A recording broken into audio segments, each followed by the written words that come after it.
Hello everyone. Today we will discuss about center state administrative relation which comes under elective paper 3 of 6th semester, and the subject code is DSC 3A, Federalism in India. So administrative relation between center and state. Indian Constitution provides distribution of powers between center and state not only in the legislative field but also in executive and administrative fields. Though our constitution is federal, but it has not provided two separate sets of administration. The two levels of government interact with each other as to discharge their duties to people, subjects such as education, health, agriculture. The two level of government has to interact in the interest of efficient management of these functions. So there are relations between center and state, and these are specified into three categories: administrative, legislative and financial. Today we are discussing about administrative relations. It comes under Article 256 to 263 of the Constitution, and we will discuss these articles under 8 points. So first point is directions to the states. Now Article 2, we will start from Article 256. Article 256 of the Constitution, it clearly provides that the executive authority of the state shall be so exercised that the laws made by Parliament and the existing laws of the states are properly enforced. If the state government fails to enforce the laws passed by the Parliament within its jurisdiction, the Union government can issue directions to the state government to do so under Article 246 of the Constitution.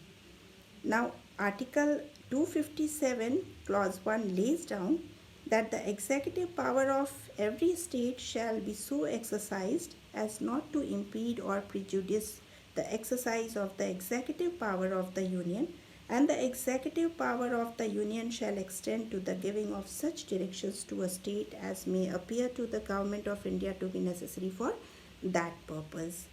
Now, thus, within the sphere covered by the state list, the union government can give directions to the state governments. As you know about the state list, what subjects are mentioned there.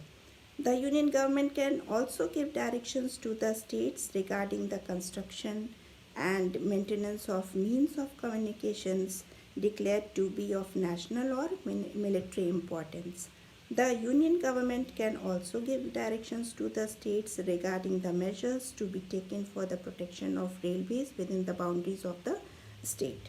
However, the excess expenses incurred by the state government on this account are paid by the government of the union. So there is no issue of funds and all. In case the state government fails to carry out any of the directions of the union government, the president has been empowered, and this is said by the Article 365 of the Constitution, to hold that a situation has arisen in which the government of the state cannot be carried on in accordance with the provisions of the Constitution.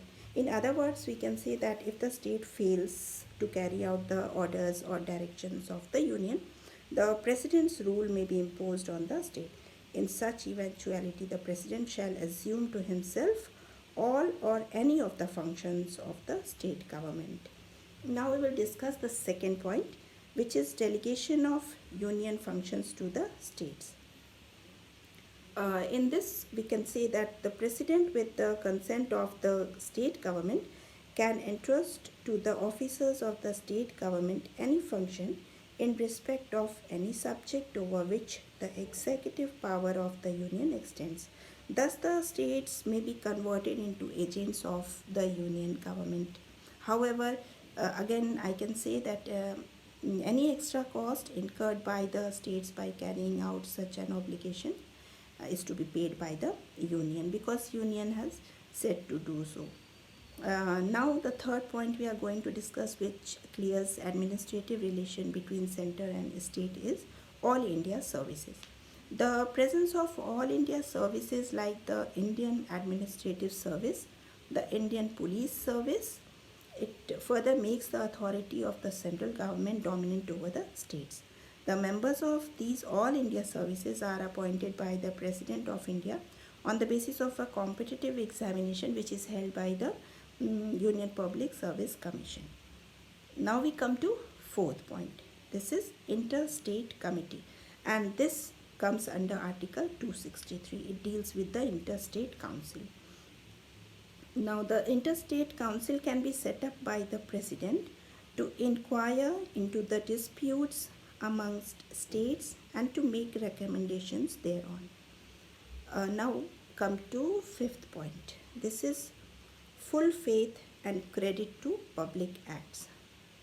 The Constitution further ordains that full faith and credit must be given throughout the territory of India to public acts, records, and judicial proceedings of the Union and of every state. The Parliament is authorized to make necessary laws in this regard. And as we all know, that our constitution is a constitution both for the union and the states.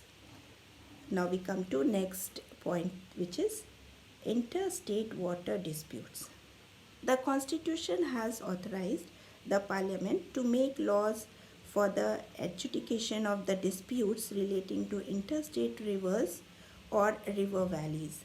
The Parliament is also authorized to exclude such disputes from the jurisdiction of the courts, including the Supreme Court, through the enactment of the necessary law.